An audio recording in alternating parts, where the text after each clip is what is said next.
We need more geeks. We need more nerds. We need more bods. And let me explain why I think these things. So by nerds and geeks and bods or whatever, neeks or whatever the terms are, what you know what I mean if you're living in the Western world, in Britain or the US, you know what I mean. But for those who might not know what I mean, and these are terms to define people who are, who are into stuff that most other people are not into. It's talking about people, for example, who are into, I don't know, the stereotype here in the UK is someone who's into train spotting. Train spotting. You've got people who travel around the country to certain train stations just so that they can see a certain model of train. And that's like the quintessential nerd, because who's into train spotting? Not many people are. And that also sort of speaks, into a sort of another dynamic of nerdness, nerditude, nerdism, which is the tendency to really drill in and get really niche into certain types of topics and really drill into it. So, the average person might be somewhat interested in trains. I'm quite interested in trains. And the average person, a smaller subset might be somewhat interested in the different models of trains. So there are the super fast intercity trains, then there are the local trains. And then, in the UK, we're in the South in particular, they're always like bringing in opening new train lines, like the Crossrail, the Elizabeth line, and that's got a certain type of train. There's Doctors' Railway and stuff like that, yeah.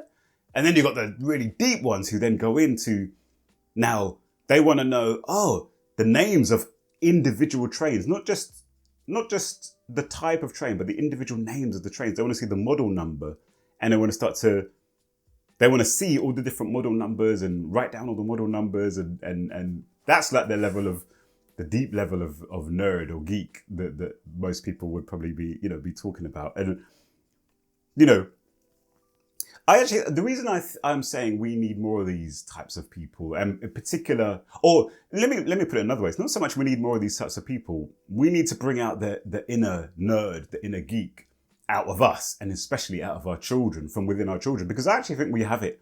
All of us have it within us to be kind of nerdy and geeky about sort of things like this. And it's what I love about this dynamic of being, or this type of being and these types of people, is that they are very much into something, and it's like it's an interest in something in and of it for itself, not for any particular reason. It's not, I'm interested in trains so that I can pass this course and get this particular job. Knowledge for knowledge's sake is a beautiful thing, because you know what happens? I'll try and explain it. I'll try and get across what is in my head.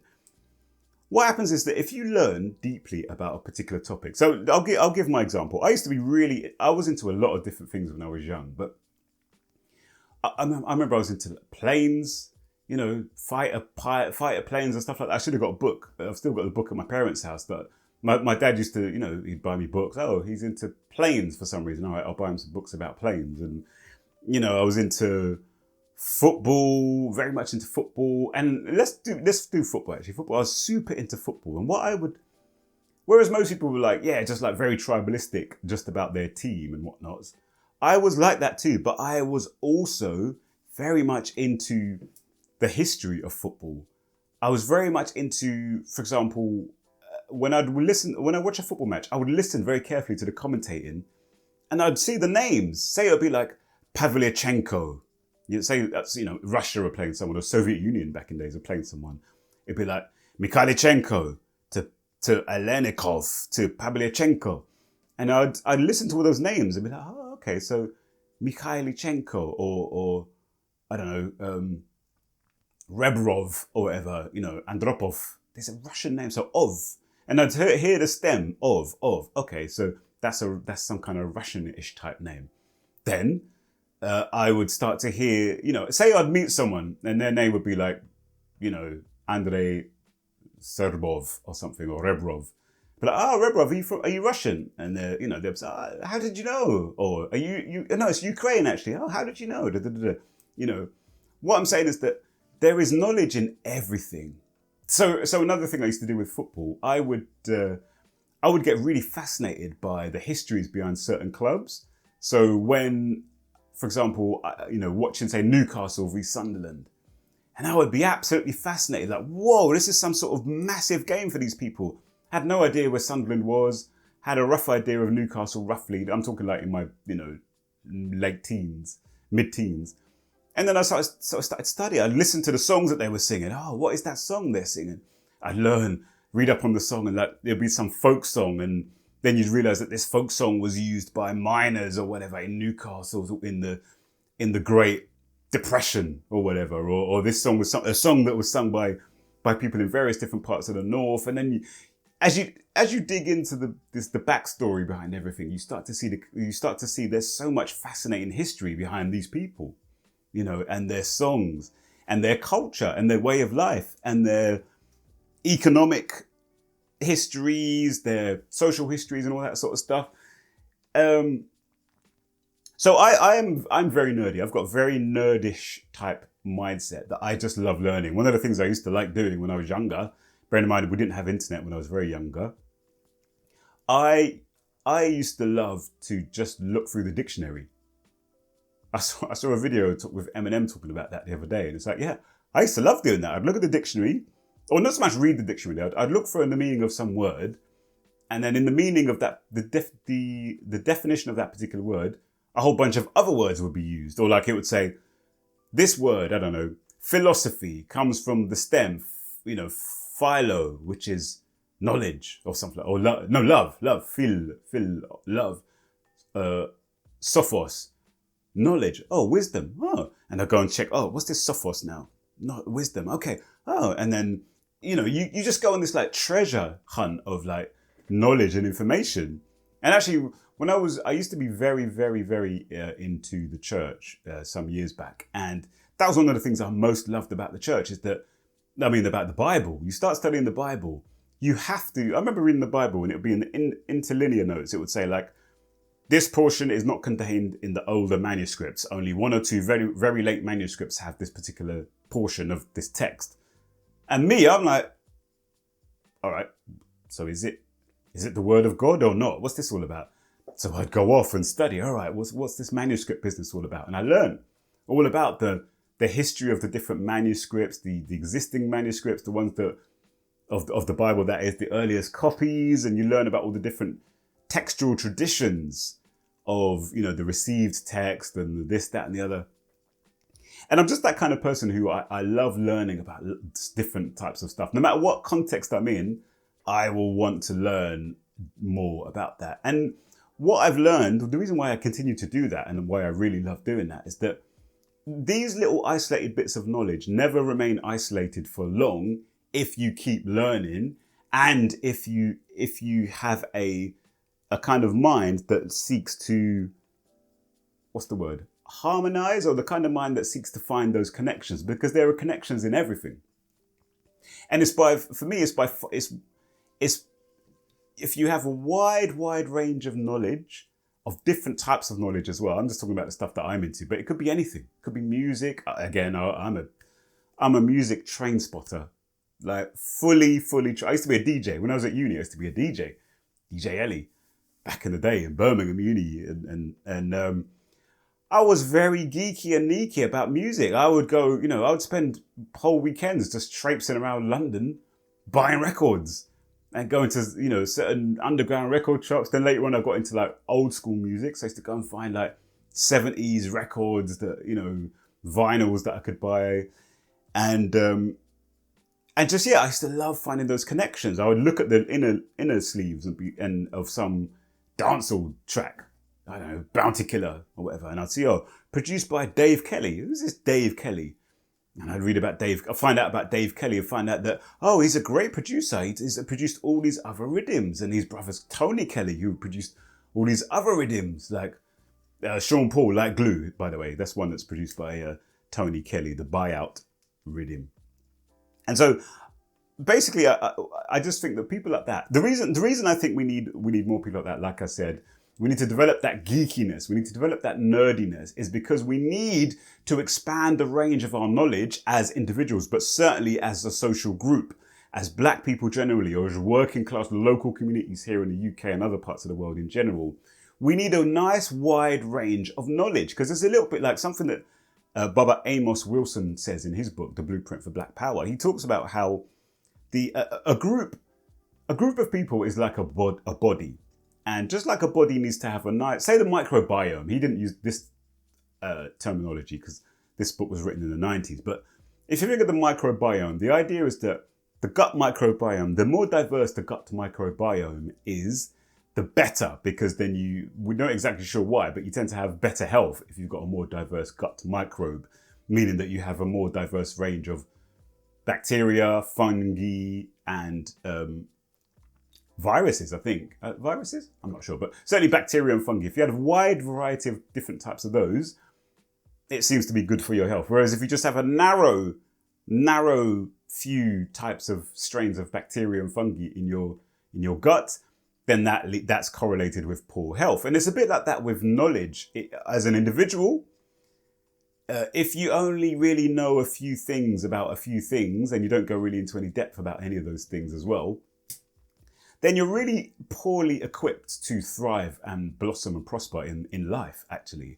You know, that's one of our problems, I think, is that so many of us are so one-dimensional, only know a few things. Football, shopping, makeup, partying, raving. There were just a few narrow things.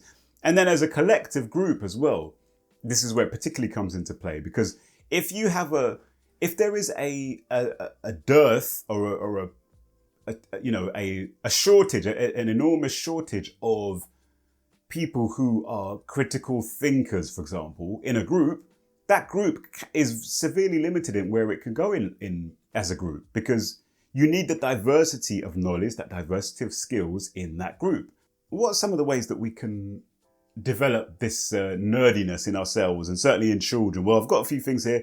One thing I'd say is that to limit screen time and device time, ironically, because I'm literally here on, you wouldn't be watching this unless you're on a device. But I actually think this is something that really comes across in this book that I read called Stolen Focus, which has some good bits. Some of it's a little bit dry and boring, not very interesting. But this guy in this book, he makes an excellent point with regard to the importance of children, the impact that devices and things like that, constant device time, constant screen time has on children's creativity in particular.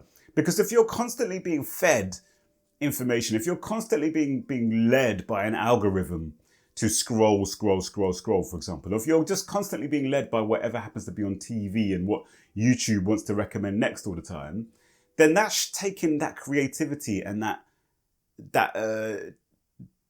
you're being directed instead of you directing yourself, directing your interests. So especially for younger children, honestly, I just think cut out the screen time, and the screen time that does exist needs to be more on the slower moving, learning type stuff, and limit the amount of fast paced, type stuff.